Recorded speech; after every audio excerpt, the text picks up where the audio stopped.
जुड़ चुके हैं लाइव सदाबहार संस्कृत क्लासेस के साथ। आशा करता हूँ कि मेरी आवाज़ आप लोगों तक पहुँच पा रही होगी।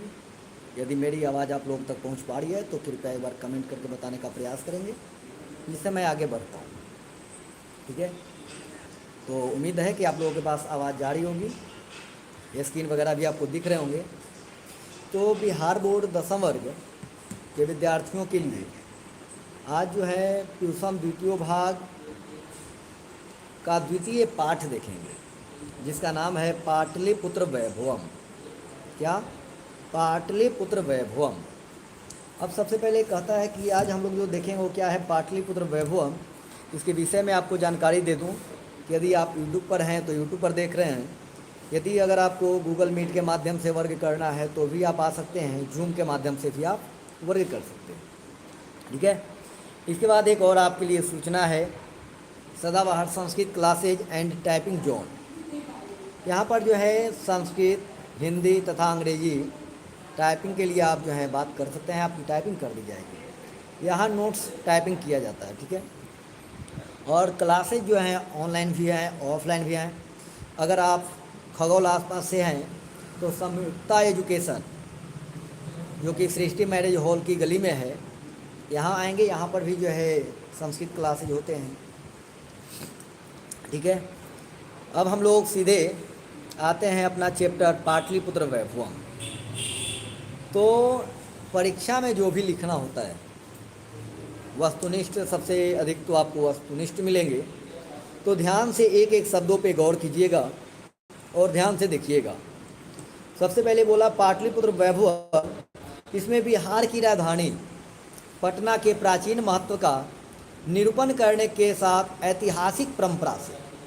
क्या बोला कि बिहार की राजधानी, अर्थात बिहार की राजधानी पटना है, पाटलिपुत्र है, तो प्राचीन महत्व का निरूपण करने का और उसके साथ ही साथ ऐतिहासिक परंपरा से आधुनिक राजनीतिक राजधानी, आधुनिक काल में जो इस समय जो है राजधानी के प्रसिद्ध स्थलों का भी निरूपण किया गया है, यानी निरूपित किया गया है, यानी इसके विषय में बताया गया है, कहा गया है। ठीक है, इसके बाद इस पाठ में जो है कठाग्र करके छात्र किसी वाक् प्रतिस्पर्धा में भाग ले सकते हैं। आवाज़ ठीक है ना? हाँ। अब कहता है कि यह जो चैप्टर है, यह अध्याय है, यह जो पाठ है, अगर पाठ कहिए, अध्याय कहिए, सेम, चैप्टर कहिए, सेम होता है। तो निबंधात्मक रूप में है यह पाठ। यानी अगर आपसे पूछा जाए कि पाटलिपुत्र वैभवम किस प्रकार का पाठ है, तो आप कहेंगे निबंधात्मक, यानी ये निबंध में दिया गया है। ठीक है, अब एक बात याद रखिएगा, निबंध के कोई लेखक नहीं होते, निबंध के कोई लेखक नहीं होते, ये जो लिख दिए वही निबंध होगा। जैसे अक्सर देखते हैं कि किसी भी एक व्यक्ति पर अनेक प्रकार की बातें लिखी जाती हैं, वो निबंध हो जाती है, लेख हो जाते हैं। ठीक है, चलिए अब जो है संस्कृत का उच्चारण आप लोग कर लेंगे, इसके बाद अर्थ देखेंगे। बिहार राज्यस्य राजधानी नगरम पाटलिपुत्रम सर्वेषु कालेषु महत्वम अधारयत्। अस्य इतिहासः सार्धसहस्र द्वैवर्ष परिमितः वर्तते। अत्र धार्मिक क्षेत्रम, उद्योग क्षेत्रम, राजनीति क्षेत्रम च विशेषेण ध्यान आकर्षकम। देखिए आपकी किताब में जो लिखी हुई होगी वो क्या संधि की गई है, हमने उसे क्या किया है तो विच्छेद करने का प्रयास किया है, और प्रायः शब्द में हमने विच्छेद कर ही दिया है। इससे आप लोग को आसानी होगी समझने के लिए। ठीक है, इनको स्क्रीन तो दिख रहा है जी, अच्छा और बड़ा करो। ठीक है जी, धन्यवाद बताने के लिए। अब ठीक है, हाँ जी। अब कहता है वैदेशिकाः यात्रिणः मेगास्थनीज फाह्यान् वेन्सों इत्यसिंह प्रभृत्यः पाटलिपुत्रस्य वर्णनं स्वस्वसंस्मरण ग्रंथेषु चक्रुः। पाठेऽस्मिन् पाटलिपुत्र वैभवस्य सामान्यः परिचयो वर्तते। अब बारीकी से समझिएगा। बिहार राज्यस्य यानी बिहार राज्य की, अब स्य लगा हुआ है तो षष्ठी विभक्ति का है, तो का के की रा रे री ना ने नी ही से तो आएगा। तो इसका अर्थ आप ध्यान से अर्थ से ही देख लीजिए ताकि आपको बातें समझ में आ जाए। ठीक है, कहता है कि बिहार राज्य की राजधानी, क्या बोले, बिहार राज्य की राजधानी पाटलिपुत्रम अर्थात पटना सभी समयों में क्या रहा है, तो महत्वपूर्ण रहा है। इसकी भूमिका महत्वपूर्ण रहा है। इसका इतिहास अर्थात पाटलिपुत्र का इतिहास 2500 वर्षों का है, यानी कि 2500 वर्षों का है। पाटलिपुत्र का इतिहास 2500 वर्षों का है। यहाँ धार्मिक क्षेत्र, राजनीति क्षेत्र और उद्योग क्षेत्र विशेष रूप से ध्यान को क्या करता है, तो आकर्षक है, यानी कि ध्यान को आकर्षित करता है। ठीक है, कौन कौन, तो धार्मिक क्षेत्र, राजनीति क्षेत्र और उद्योग क्षेत्र। विदेशी यात्री, अब यात्री कौन होता है, तो जो विदेश से आया, मानिए कि कोई नेपाल से आया तो नेपाली तो आप कहेंगे, लेकिन उसके साथ वो विदेशी है। मान लिया जाए कि मैं अगर अमेरिका जाता हूँ, अमेरिका जाता हूँ तो भारतीय तो हूँ, लेकिन उसके नज़रों में मैं क्या हूँ, सबसे पहले मैं एक विदेशी हूँ। यदि कोई अमेरिका से यहाँ आता है तो अमेरिकन तो है, लेकिन वो क्या है, विदेशी है। यात्री है यानी यात्रा पर आई है, घूमने के लिए आया है या आई है। कहता है कि विदेशी यात्री मेगास्थनीज, फाहयान, हुएनसोंग, इत्सिंग आदि पटना का वर्णन अपने अपने ग्रंथों में किया है। उनका जो भी ग्रंथ है उस ग्रंथों में उन्होंने वर्णन किया है। आइए, प्राचीनेषु भारतीयेषु नगरेषु अन्यतमम है, क्या है, देखिए, नगरेषु अन्यतमम, इसे नगरेषु अन्यतमम लिख दिया गया है। पाटलिपुत्रम अनुगंगम वसद विचित्रम महानगरम बभूव तद्विषये दामोदर गुप्तोर्नाम कवि कूटनीतिम अताख्य काव्य कथयति। कहता है कि प्राचीन भारतीय नगरों में अग्रणी पाटलिपुत्र जो है गंगा के किनारे बसा है। ये पटना नदी जो है गंगा के किनारे बसी है। ठीक है, यानी जो ये नगर है यह किसके किनारे है, तो गंगा नदी के किनारे बसा है। और ये क्या है, तो विचित्र यानी अद्भुत महानगर है। इसके विषय में अर्थात पाटलिपुत्र के विषय में दामोदर गुप्त नाम के कवि, कौन कवि, दामोदर गुप्त नामक कवि कूटनीतिम ताख्य काव्य में उन्होंने कहा है। क्या कहा है, अस्ति महितल तिलकम, अस्ति महितल तिलकम सरस्वती कूल गृहम महानगरम। फिर से सुनिएगा, अस्ति महितल तिलकम सरस्वती कूल गृहम महानगरम नामना पाटलिपुत्रम परिभूत पुरंदरस्थानम। पृथ्वी पर अर्थात धरती पर पाटलिपुत्र नामक नगर शिक्षा और वैभव की दृष्टि से अति गौरवशाली इंद्रलोक के समान है। इस श्लोक के माध्यम से कवि दामोदर गुप्त ने पाटलिपुत्र की विशेषताओं के विषय में कहा है कि पाटलिपुत्र की विशेषता क्या है। उस विशेषताओं के विषय में कहा कि शिक्षा के क्षेत्र में इसका अन्यतम यानी उन्नतम स्थान रहा है। पाटलिपुत्र का जो है स्थान सबसे अलग है, वो सबसे ऊंचा है। ठीक है, जैसे में आर्यभट्ट जैसे खगोल शास्त्री तथा चाणक्य जैसे विश्व प्रसिद्ध अर्थशास्त्री इसी धरती की उपज है। अर्थात देखिए, चाणक्य की धरती कहलाती है। तो अब इनका घर कहाँ है, गांव कहाँ है, इस विषय में चर्चा नहीं। यहाँ पर चर्चा है कि पाटलिपुत्र में आर्यभट्ट की सिद्धि हुई है। खगोल शास्त्री चाणक्य जैसे विश्व में प्रसिद्ध हुए अर्थशास्त्री इसी धरती के उपज अर्थात यहीं से निकले हैं। तो अशोक जैसे महान शासक, अशोक का नाम आपने सुना ही होंगे, सम्राट अशोक, ठीक है, जिन्होंने अपनी वीरता का यानी वीरता और अहिंसा, वीरता उन्होंने जिसमें किया वो वीरता, उसके बाद अहिंसा के सिद्धांत से विश्व को इस धरती की महानता को जानने के लिए आकृष्ट किया है। गंगा के किनारे गंगा के किनारे बसा इस नगर की अपनी विमल विभूति से सबको प्रभावित किया तथा सबकी प्रशंसा बटोरी है। ठीक है, निष्कर्ष यह कहा जाता है कि पाटलिपुत्र अपनी अमर गाथाएं जिससे कोई नकार नहीं सकता, इसे कोई झुठला नहीं सकता।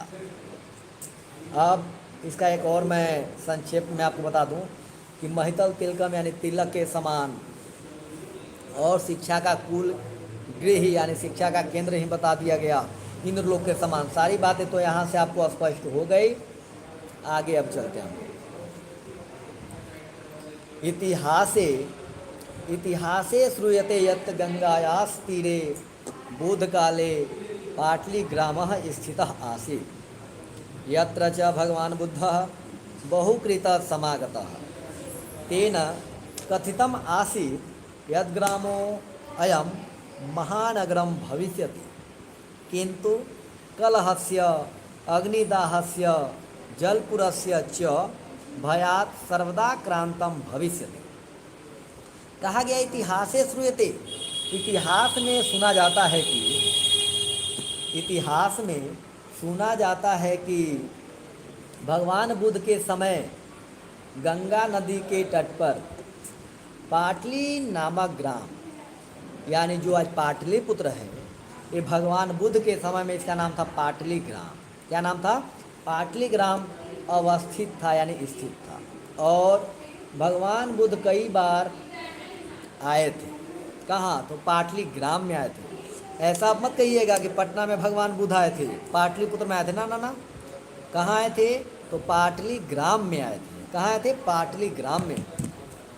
और उनके द्वारा कहा गया था, अर्थात भगवान बुद्ध के द्वारा कहा गया था कि यह गांव अर्थात पाटली ग्राम महानगर होगा, किंतु लेकिन लड़ाई झगड़ा, अगलग्गी की समस्या और बाढ़ के भय से हमेशा घिरा रहेगा, ऐसा भगवान बुद्ध कहते हैं।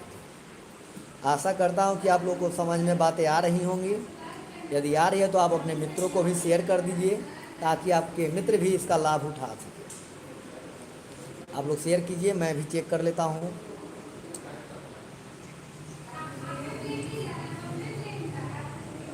हाँ ठीक है, बहुत अच्छे। हाँ तो आगे बढ़ा जाए। हाँ थोड़ा कोलाहल मा करो।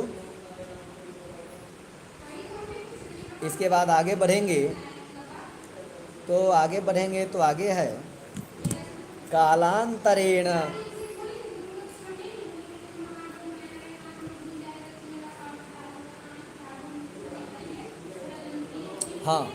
कालांतरेण पाटे ग्रामः एव पाटलिपुत्रमिति कथितः। चंद्रगुप्त मौर्यस्य काले अस्य नगरस्य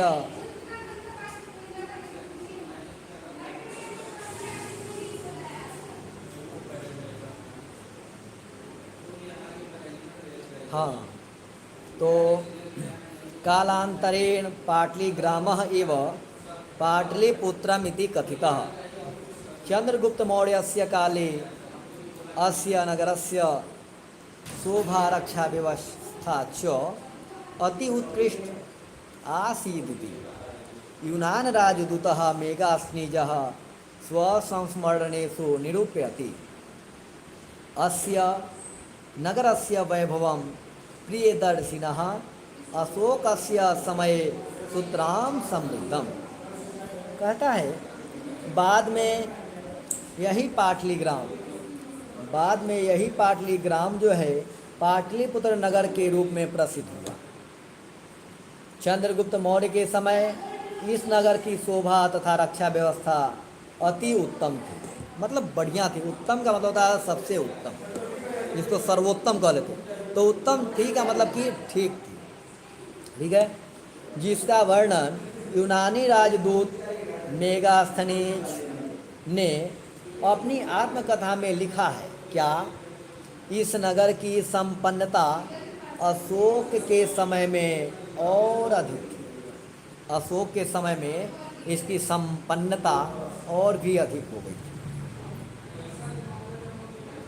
बहुकालम पाटलिपुत्रस्य प्राचीना सरस्वती परंपरा प्रावर्त इति राजशेखरः स्वकाव्यमीमांसा नाम के कवि शिक्षा प्रमुखे ग्रंथे सादरम स्मरति। कहता है बहुत समय तक पाटलिपुत्र की प्राचीन सरस्वती परंपरा यानी शिक्षा परंपरा चलती रही। ऐसी बात जो है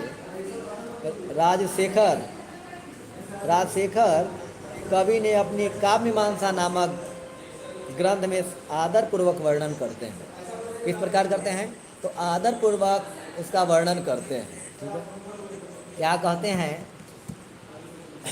तो आगे देखेंगे। आदरपूर्वक करते हैं। अत्रोपवर्ष वर्षाभिः, देखिए ध्यान से, अत्रोप प तक एक बार पढ़ रहा हूँ। अत्रोपवर्ष वर्षाभिः पाणिनि पिंगलाभिः व्याडिः वररुचि पतंजलि इह परीक्षिता ख्यातिम उपजगमुः। अत्रोपवर्ष वर्षाभिः पाणिनि पिंगलाभिः व्याडिः वररुचि पतंजलि इह परीक्षिता ख्यातिम उपजगमुः। कहता है यहाँ उपवर्ष वर्ष, क्या है? उपवर्ष वर्ष। उपवर्ष वर्ष कौन है? तो पाणिनि जी के गुरु जी हैं, अर्थात अष्टाध्यायी के रचनाकार हमारे पाणिनि जी हैं। और इनके गुरु थे कौन? उपवर्ष वर्ष। इन्हें या तो वर्ष कहिए और वर्ष का ही दूसरा नाम क्या है? तो उपवर्ष वर्ष। पाणिनि, पिंगल, व्याडी, वररुचि, पतंजलि आदि लोगों ने ज्ञान का विस्तार किया और ख्याति पाई। यानी पाटलिपुत्र से ही ये सभी लोगों ने अपनी ख्याति को पाई। ठीक है, इस श्लोक के माध्यम से पाटलिपुत्र नगर की विशेषता पर प्रकाश डाला गया है। यह नगर प्राचीन काल से ही क्या है? प्राचीन काल से शिक्षा का केंद्र रहा है। यहाँ उपवर्ष वर्ष, पाणिनि, देखिए पाणिनि यहाँ हर शिकार होनी चाहिए, दीर्घिकार हो गया। वररुचि, पतंजलि जैसे विद्वानों ने अपनी अन्यतम रचनाओं से विश्व में क्या हुए हैं तो प्रसिद्धि पाई, यानी फेमस हुए।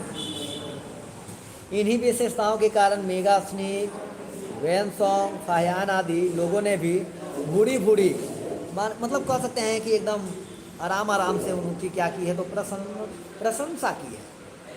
इसलिए गुप्त वंश शासन काल उत्कर्ष काल माना जाता है और पाटलिपुत्र शिक्षा, राजनीति, धर्म, संस्कृति आदि दृष्टि से सर्वश्रेष्ठ मानी जाती रही। ठीक है,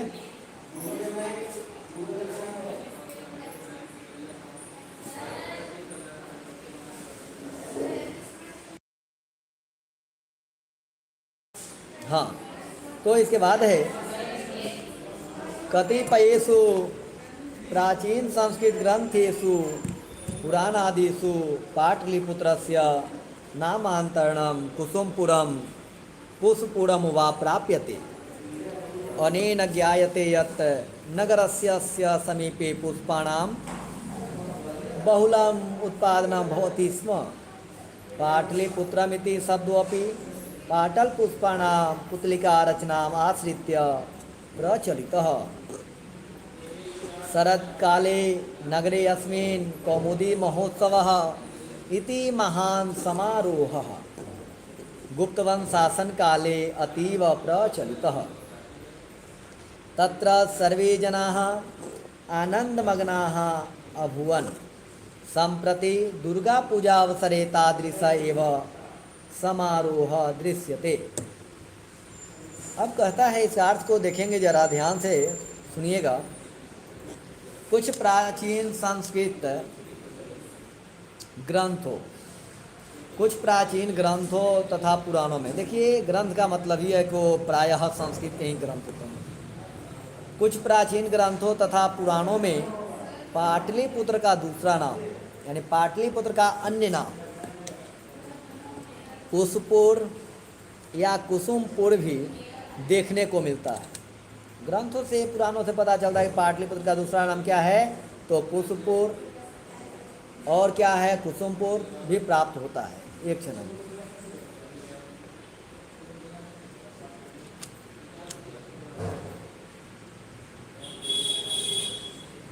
हाँ, तो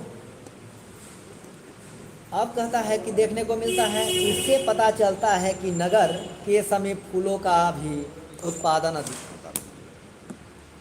कुशपुर और कुसुमपुर नाम से पता चलता है कि इस नगर के समीप फूलों का अधिक उत्पादन होता था। पाटलिपुत्र शब्द भी गुलाब फूलों के नाम का आश्रय लेकर रखा गया है। पाटलिपुत्र जो है पाटल शब्द से बना है, पाटल मतलब गुलाब, ऐसा पुतलिका रचना में, पुतलिका एक रचना में वर्णित है, यानी कि वर्णन किया गया। गुप्त वंश के शासन काल में इस नगर में शरद ऋतु में कौमुदी महोत्सव प्रचलित था। एक जैसे मेला है जो कौमुदी महोत्सव के नाम से जानी जाती है। इस अवसर पर सभी लोग क्या होते हैं, तो अति प्रसन्न रहते हैं, यानी कि खुश रहते हैं, आनंदित रहते हैं। इस समय दुर्गा पूजा के अवसर पर वैसी दृश्य देखने को मिलता है। जिस प्रकार के दृश्य गुप्त वंश शासन काल में शरद ऋतु में कौमुदी महोत्सव के अवसर पर दिखाई देता था, ठीक वह उसी प्रकार आजकल दुर्गा पूजा अर्थात दशहरा के अवसर पर वैसा दिखाई देता है, देखने को मिलता है। ठीक है। प्राचीन कालात, क्या है, प्राचीन काल यानी काल चक्रवशाद यद्यपि मध्यकाले पाटलिपुत्रं वर्षसहस्रं परिमितं जीर्णतामवनभूत् तस्य संकेतः अनेकेषु साहित्यग्रन्थेषु मुद्रा राक्षसादिषु लभ्यते। मुगल वंश काले अस्य नगरस्य समुद्धारो जातः। कहता है समय परिवर्तन के कारण मध्यकाल में पाटलिपुत्र 1000 वर्षों तक पिछड़ा रहा।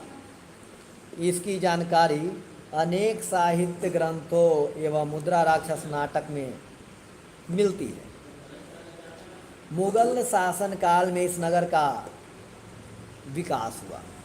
मुगल वंश का जब काल आया पाटलिपुत्र में, तो इसका क्या होता है, इस नगर का कुछ विकास होता है। तथा उसके बाद कहा आंग्ल शासन काले च पाटलिपुत्रस्य सूत्रांश विकास हो जाता है। नगरमिदं मध्यकाले एवं पटनेति, यानी पटना जोड़ीती है, पटना जोड़ीती नामना प्रसिद्धमगात्। अयं च शब्दः पत्नमिति शब्दात् निर्गतः। नगरस्य पालिका देवी पटन देवी इति अद्यापि पूज्यते। कहता है कि अंग्रेज के शासन काल में, अंग्रेज जब आया तो अंग्रेज शासन काल में इस नगर का काफ़ी विकास हुआ। यह नगर मध्यकाल में ही पटना नाम से प्रसिद्ध हुआ और यह शब्द पतन शब्द से बना है। नगर का पालन और रक्षा करने वाली पटन देवी आज भी पूजी जाती है। ये यहाँ पर जो है पटन देवी, अब पटन देवी से मैं आपको सुनाता हूँ, सुनिएगा। पटना में पटन देवी, आरा में ऐरन देवी। पटना में पटन देवी, आरा में ऐरन देवी, बखोरापुर में माई काली और कंचनपुर में वन देवी पूजनीय है। बाकी तो सभी माई पूजनीय हैं। आगे चलेंगे। संप्रति पाटलिपुत्रम अर्थात पटना नाम नगरम अति विशालम वर्तते। ठीक है। बिहारस्य राजधानी च अस्ति, यानी बिहार राज्यस्य राजधानी च अस्ति। अनुदिनं नगरस्य विस्तारः भवति। अस्य उत्तरस्यां दिशि गंगा नदी प्रवहति। तस्याः उपरि गांधी सेतुः नाम एशिया महादेशस्य दीर्घतमः सेतुः किंच रेलयान सेतुः अपि निर्मीयमाणो वर्तते। कहता है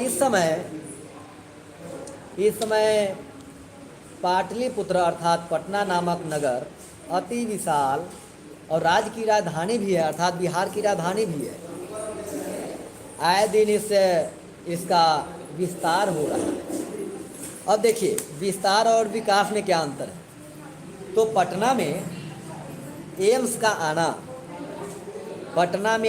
आना विकास है, लेकिन पटना 3 किलोमीटर उधर तक चला जाना ये विस्तार, यानी विस्तार का मतलब फैलाव और विकास का मतलब नए नए चीज़ों का आना। इसके ऊपर एशिया महादेश का सबसे लंबा पुल, एशिया महादेश का सबसे लंबा पुल जिसका नाम है गांधी सेतु, क्या है, गांधी सेतु बना है। एक क्षण,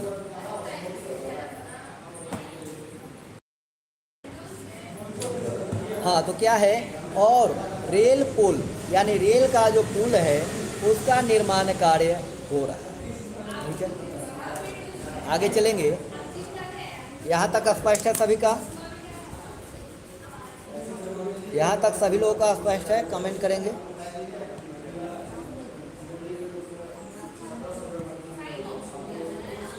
चलिए बहुत बढ़िया। किन्हीं को कोई समस्या?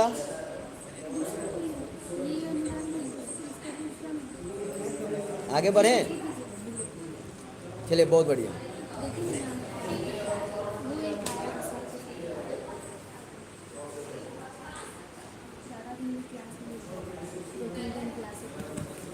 हाँ तो इसके बाद आगे देखेंगे। नगरे अस्मिन्, क्या है, नगरे अस्मिन् उत्कृष्टः संग्रहालयः, उच्च न्यायालयः, सचिवालयः, गोलगृहम्, कहाँ मिलाइए,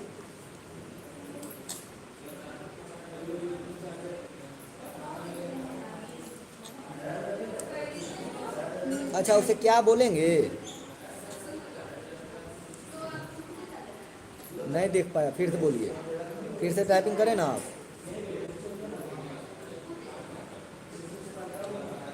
हरिओम, फिर से आप टाइपिंग करें।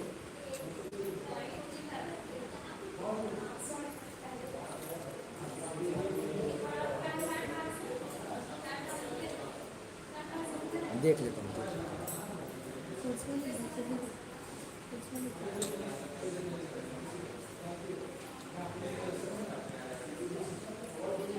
उसे खंडाकार बोलते हैं। जो नगरे अस्मिन में आप पूछे हैं उसे क्या बोलते हैं, खंडाकार बोलते हैं या फिर अवग्रह बोलते हैं। ठीक है, अवग्रह या खंडाकार, क्या है, अवग्रह बोलिए या फिर खंडाकार बोलिए। चलिए हाँ ठीक है। हाँ आगे। तारामंडलम जैविक उद्यानम मौर्यकालिकः अवशेषः महावीर मंदिरम इत्येते दर्शनीयाः सन्ति। प्राचीन पटना नगरे सिख संप्रदायस्य पूजनीयं स्थलं दशमगुरोः गोविंद सिंहस्य जन्मस्थानं गुरुद्वारा इति नाम्ना, ध्यान दीजिएगा, गुरुद्वारा इति नाम्ना प्रसिद्धं वर्तते। तत्र देशस्य अस्य तीर्थयात्रिणः दर्शनार्थम आयान्ति। कहता है इस नगर में उत्कृष्ट संग्रहालय, उच्च न्यायालय, सचिवालय, गोलघर, तारामंडल, जैविक उद्यान, मौर्यकालिक अवशेष, महावीर मंदिर आदि। दर्शनीय स्थल हैं। प्राचीन पटना नगर में अर्थात पटना सिटी में सिख संप्रदाय के पूजनीय स्थल गुरुद्वारा नाम से जाना जाता है। अब कहता है कि गुरुद्वारा में 10वें गुरु, सिख संप्रदाय के 10वें गुरु गोविंद सिंह का जन्म स्थान है। यहाँ देश के विभिन्न क्षेत्र के तीर्थयात्री दर्शन के लिए आते हैं। एवं पाटलिपुत्रम प्राचीन कालात् अद्यावधि विभिन्नेषु क्षेत्रेषु वैभवं धारयति सर्वं च संकलितरूपेण संग्रहालये दर्शनीयम् इति पर्यटन मानचित्रे नगरमिदं महत्वपूर्णम। कहता है इस प्रकार पाटलिपुत्र जो है प्राचीन काल से आज तक विभिन्न क्षेत्रों में वैभव धारण किया है, जिनका संकलित रूप संग्रहालय में दर्शनीय है यानी देखने योग्य है। पर्यटन की दृष्टि से यह नगर अति महत्वपूर्ण है। क्या है? अति महत्वपूर्ण है। इसी के साथ आज का प्रकरण जो है यहीं पर विराम लेता है। फिर से एक बार आपको जानकारी दे दूं, इन्हीं संस्कृत टाइपिंग, हिंदी टाइपिंग या अंग्रेजी टाइपिंग नोट्स टाइपिंग करवाना हो तो आप संपर्क कर सकते हैं। ऑनलाइन क्लास करना चाहते हैं तो खगौल जो है गाड़ी खाना के पास संयुक्ता एजुकेशन के प्रांगण में ही सदाबहार संस्कृत क्लासेज ऑफलाइन चलते हैं, तो आप यहां आकर संपर्क कर सकते हैं। या ऑनलाइन करना चाहते हैं तो इस पर दिए गए नंबर 8271390947 पर आप संपर्क करेंगे, व्हाट्सअप करेंगे, आपसे संपर्क कर लिया जाएगा। मिलते हैं अगले एपिसोड में, अगले प्रकरण में। तब तक के लिए नमः संस्कृत।